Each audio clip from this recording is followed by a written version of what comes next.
suruh dia baca belakang atas tu.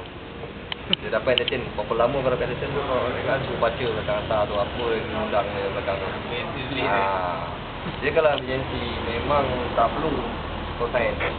Walaupun rumah kau ada radio, tapi emergency telefon tak boleh gunakan.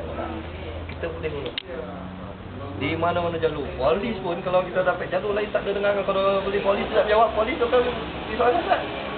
emergency kan saman siapa orang pegawai tu. Tu ada. Kau nampak posisi, nampak apa ni kan, jalur macam panggil kan. Tak kalau kami kata kau nampak kita nampak buat tuan. Nanti bagi aku dan aku bis. Dia mana ni Amin?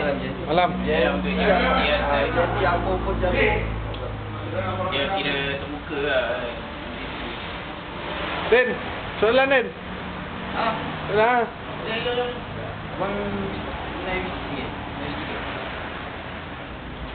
Sama saya memang dari Malaysia. Memang Malaysia lah. Ada shop.